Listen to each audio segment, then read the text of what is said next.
Now, let's start the video.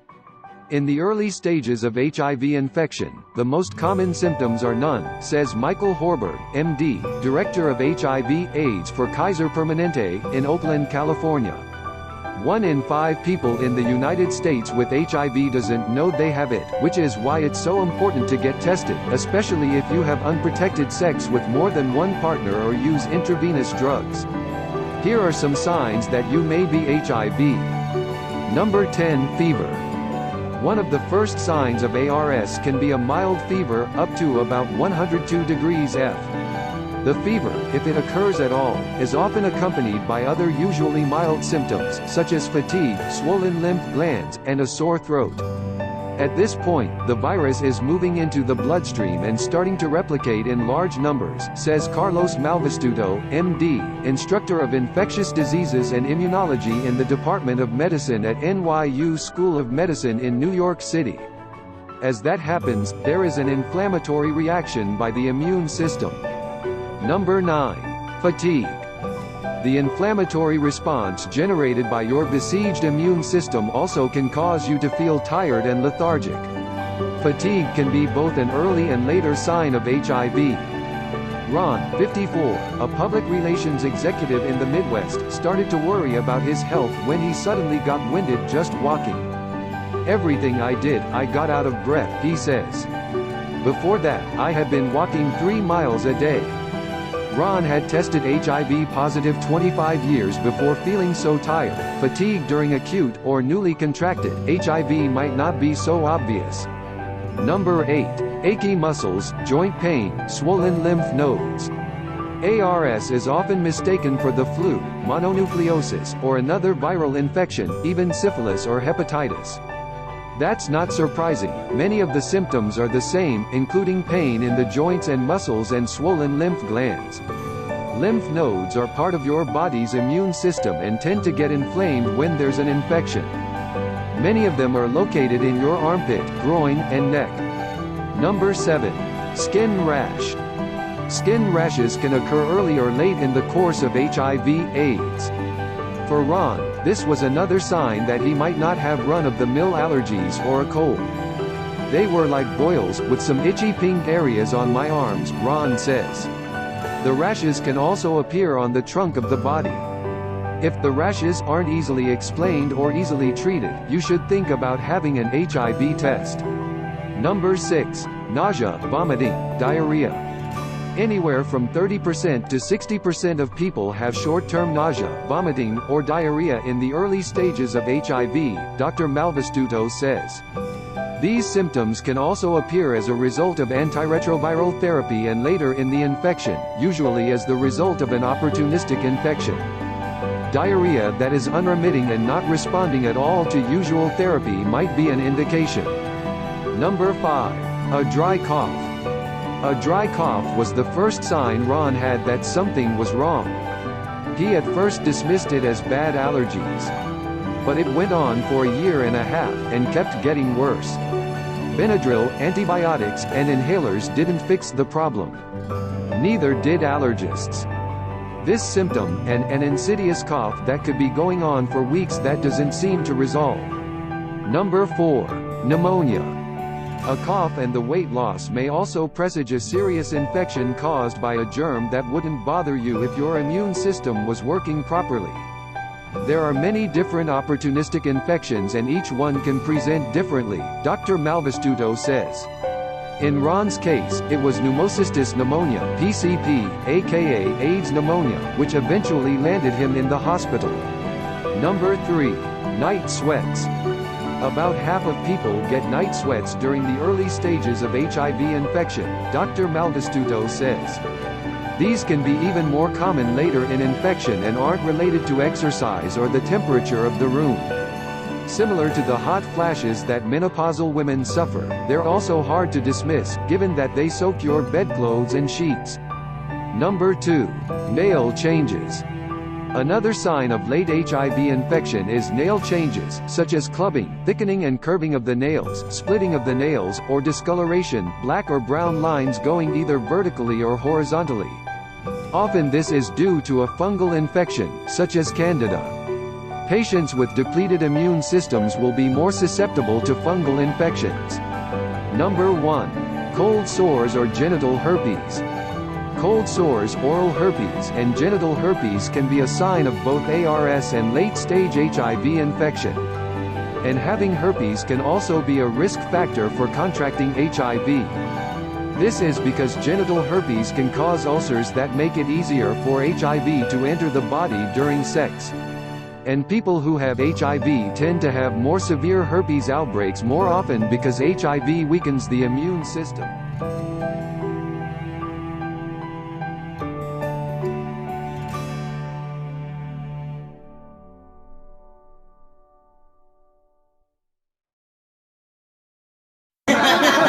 Hindi, parang po kasi madami pong makakita, di ba po pag mga may mga influence sila. Opo, parang madaming ma-inform and maging aware. Tama. Yes po, thank you po sa pagpunta. Thank you, Chuchay. Of course, thank you.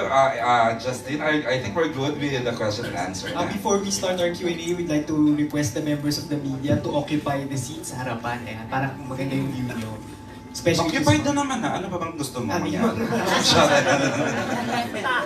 Okay, go. Our first question will come from vlogger, Big Speaks. Ay, si Michael Almacen. Ibig, suotin mo yung ano mo, mask. Bibigyan kita ng libro. Ayan, sige na. Hindi, congrats mo kay Sir Segundo kasi nandun ako ng book launch and wala pang isang taon na-adapt na ito siya sa isang online series. Since na-adapt siya, ano yung mga magkano karami yung mga binago ninyo dun sa book? Siyempre, sasagot niyan si Sir June, tapos sasagutin ni Direct Chris. Meron kasi mga technical aspects na kailangan i-consider. Like, kunwari, we wanted it, kasi yung retention ng nanonood, kailangan i-consider namin. So, ginawang, pwede ko sabihin, ilang minutes per episode? Yeah, sure. So, may mga nabawas, may nadagdag. So, ang hirap kasi kung i-spoil ko, but you know, if you watch it, nandun pa rin yung tono ng libro, lahat. So, kung itatanong mo kung nabago or no, it's still there. The advocacy is there. Yung call for action nandoon, yung be informed, be aware, nandoon lahat. Yung behavior ng kabataan nandoon. So, yun pa lang masaya na ako. Wala na akong problema. And we did a Chris. At kung paano isinabuhay naman, di ba, ng nag-iisang Chris Martinez. Actually, December ko siya nabasa. Nabasa ko siya isang upuan lang. It's one of the 2 books I read from cover to cover in one sitting. Pagkabasa ko noon, tumawag na ako kagad kay June na pwedeng gawing pelikula or pwedeng gawing series. Ganun yung kwento niya. Tapos, sabi ko, perfect to for a series, lalo na sa I Want kasi mas millennial ang dating, di ba?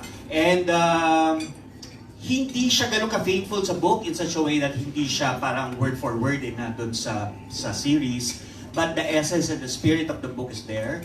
I think the book lends itself very beautifully into a series kasi episodic naman siya talaga. So, paglabas mo yung libro at i-compare mo siya dun sa ginawa namin, makikita mo na hindi ganun kalayo, although merong differences, but of course merong creative license ako na ginawa, and of course the writer Jenny Gracio also did some changes to fit the format. Kasi iba naman talaga ang nobela, iba ang pelikula. And I really appreciate Direct Chris kasi the first time he read it, alam ko yung desire niya because alam niya para na-obsessed, di ba? alam niya yung urgency. It was even nung nakita kami sa palangka night, sabi niya, June, it's your call, pero alam ko gusto niyang gawin. Kasi yung sinabi ko kanina yung urgency, kailangan. And then nag-uusap pa nga kami, hanapan natin ng producer. So kami dalawa naghahanap kami. And then Dreamscape Digital came at nalaman niya at sina Deo and Eric, alam nilang urgency. Alam nilang nangyayari ngayon na tayo na yata dahil may pinakamataas na incidence pagdating sa HIV and ng mga bata dumadami. So kailangan talaga ang ganitong material. Thank you, Direct Chris. Thank you din for trusting us. Okay, Biggs? Ano binubulong mo, Ray, kay Biggs? Oo nga. Sige lang, Mike yan. Kasi mayroon ng casting before for the roles, the lead star, the lead characters. Ano yung mga meron sa kanila na sila yung napili ninyo for those roles? Naku, andun ako nung pinatawag tong ilang hundreds. Ako muna sasagot kasi minsan kadalasan nasa audition ako. Naramdaman ko yung tapang nila kagaya ng naramdaman ko nung ginagawa ko yung libro. Kasi ang hirap-hirap gawin ng libro kasi mga terms lang ng Tagalog. Sa ano, sa ganito, ginamit ko talaga. So, I made my room a safe place where I can use the language na yung hindi sinasabi ng mga nanay ng teacher na nagki-cringe sila sa Filipino language na hindi nila masabi kung ano yung sex organ na lalaki, yung sex organ na babae, ano yung nasa. I have to say it. I'm sorry. Para malaman. Yeah. So, nung nasa kinakausap namin sila ng directly sinasabi niya, ito gawin mo. Matapang sila and I really appreciate them ngayon pa lang na tinanggap nila yung hamon at merong umayaw. Sila yung in-explain namin it's an advocacy and I really appreciate these guys sa kanilang edad. Tinanggap nila itong role na to. Yes. Thank you, Derek. Thank you very much. Nung pinili namin silang apat, syempre, of course, as a director, di ba, importante ang advocacy ko kasi beauty. So, tingnan niyo naman itong mga to, di ba? So, una-una, they fit the roles, physically. Okay, so auditions pa lang, parang, pwede to. Of course, si Aura, ito, pwede ganyan. And then acting, of course. We had them do some scenes. And then finally, we had to be honest with them how daring the roles will be. So, I really had to ask, ano ang mga kaya mong gawin, ano ang mga hindi kayang gawin, ano ang kaya mong ipakita, ano ang hindi pwede ipakita, ano ang pwede bang mag-kissing scene, pwede bang walang kissing. Ganun kakadiretso sa kanila. Ganun kadiretso kasi pag shooting, hindi pwede yung saka pa lang tayo mag-negotiate, di ba? So, kasi nagmamadali most of the time. So, parang sa umpisa pa lang, nilatag ko na, ganito ang role, ito ang mga daring scenes sa pagdadaanan ng character mo, kaya mo ba? And they all said yes. So, I would like to say thank you to everybody. Everybody, no? Lalo na pati yung mga wala dito, si Joan Bascon is not here. My God, he was so daring here. Everybody was brave enough to lend their talents and their beauty, to deliver the message of mga Batang POZ. So, matapang po, but at the same time, hindi lang po yung tapang, kundi yung talent din po nila talaga ang magiging basehan ng ng success nung series. Thank you, Direct Chris. You're good na? Hindi pa. Kasi nung napanood ko yung trailer, nabasa ko yung mga comments, ang gaganda ng mga comments na binibigay ng mga netizens. Pero may mga nagsasabi din na bakit puro gay cases lang yung pinakita dito sa story na to. Dan Vic, ikaw na yan. Kaya ni Dan Vic, pero sige. Sige, Danik, you have the facts, you have the We have a resource person here from... Yung experience ko muna kasi this is my, kung nabasa niyo na yung book, may message dun yung advisor ko, si Eugene Ebasco. And then may message din ng DOH, binasa nila yung book. It was endorsed by Dr. Titanco. During the first, sa UP, it's my thesis sa UP for my master's degree. May pinesent ako, may babae. Okay? And then when we saw the data, may babae. It's a, ayoko kasi lumabas sa LGBTQ to, baka mamaya ganyan nga. I was expecting it. Sabi nila tanggalin na lang natin kasi we want to zero in on the real issue. Na more than 90% are really males. And they get it from MSM, men having sex with men. So gusto namin talaga mag-zero in doon kasi yun ang marami. And then ikaw na. So tinanggal ko yung girl, tinanggal ko yung babae. May babae talaga. So Darby, kanina may nabanggit, Philippines na ba ang #1 sa AIDS cases sa buong, please? Okay. Well, basically, according sa data ng World Health Organization, tayo na may pinakamataas na pagbilis ng HIV epidemic sa buong mundo. Ibig sabihin, hindi tayo may pinakamarami, pero tayo may pinakamabilis na rate ng pagdami. Ayan ang gusto kong malinaw. Okay, pinakamabilis na rate? Na dumami. Okay. And right now, in the Philippines, we have 36 cases per day. Ibig sabihin, may 36 na Pilipino na matadiagnose na may HIV. And makikita natin na kung ang pagbabasehan ng libro na to ay ang realidad ng Pilipinas. Ang realidad natin ngayon, ang HIV epidemic, kung i-explain natin, masyado siya nakafocus sa key population o yung sino yung mga pinaka-apektado na makuha ang virus na to. At ang karamihan dito nga, sabi nga ni Sir Jun, ay MSM or men who have sex with men. Pero, it doesn't necessarily mean na hindi ito nakukuha ng babae. In fact, in Africa, common doon ang mother-to-child transmission. Or yung kapag si mommy ay may HIV, pwede nga maipasa sa kanyang anak. Pero sa realidad na nangyayari ngayon dito sa Pilipinas, ang epidemic kasi natin ngayon ay concentrated. Or ibig sabihin, nakafocus lamang doon sa mga key affected population. O yung may mataas na chance na makuha to. Pero, yun nga, if we will be looking at from a global perspective, actually pantay lang naman ang dami ng lalaki at babae na mayroong HIV. Pero but if we want to, ipakalat natin yung impormasyon in a Philippine context, ito yung nangyayari sa Pilipinas. So it is reflective of what's happening in the Philippines. Tsaka before meron na yung Dulzura Cortez. Of course. Tsaka yung Sarah Jane Salazar, di ba? Yes. Babae. Ito yung una na nakafocus sa MSM. So, ba naman to? Okay. Focus naman tayo doon. Actually, Direk, there's one character here sinasabi niya, I'm not gay. So, meron lang nabuhay. And then there's another, nasa trailer, nakita niyo, yung kay Aura, I didn't say he's gay. He can be straight na ang gusto lang niya talaga, anal sex. So, yes. Yeah, so susugat ko lang po, just to clarify, ang MSM po, ibig sabihin ng men who have sex with men, it doesn't necessarily mean na they belong to the LGBT community. Ito po yung mga lalaki na nakikipag-sex sa kapwa lalaki. Ibig sabihin, they could be straight, they could be not straight, depende sa pangailangan nila, or depende sa circumstance kung bakit sila nakikipagtalik. At depende dun sa klase ng pagtatalik, di ba? Wow, kung makakala mo naman ako alam sa pagtatalik, ano? Fairness to me.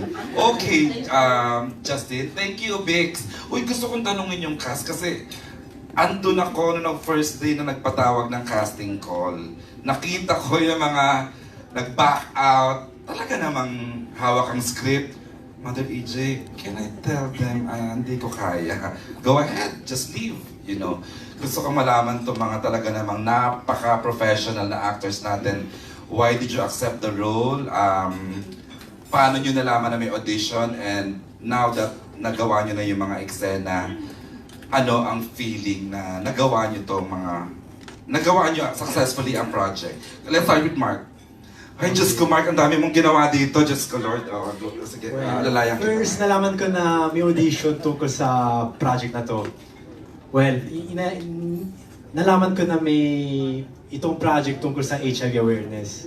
So, yun ang first step kung bakit ko pinuntahan yung audition. So, maganda yung message na binibigay itong project na to. Second, nakita kong yung oportunidad para mag-grow as an actor. Kasi lahat mga actors na-challenge sa mga ibang project. So I took it as an advantage para mag-grow as an actor. Tapos nakita ko yung cast, mga ka-eksena ko. Parang madami ako makukuha sa kanila. Kaya kampante ako at very... Nag-yes ako agad. Makatanong direct, kaya mo ba ito? Ang sagot niya, no, na parang yung awareness muna ang inisip niya. Kaya mo ba ito? Why, Yes. You did well, na? Yeah. Kaya yun, I'm proud ako na naging part ako sa project na to. Nagpapasalamat to sa Dreamscape. Direk Chris Martinez, salamat sa oportunidad. Thank you, Mark. And yun, excited ako mapanood nyo din sa I1. Of course, thank you. Raven! Si Raven, husay din. Kwento mo, bilis. Kwento ko ba na? Hindi, yung audition muna. Tsaka yung kakalaw kayo sa puno. Sa audition, totoo naman yung sinabi ni Direk Chris, naging honest naman sila sa amin talaga. Na parang straight to the point sinabi nila kung kaya mo ba yung ganitong role. Makikipaghalikan ka sa kapwa mo lalaki, magpapakita ka ng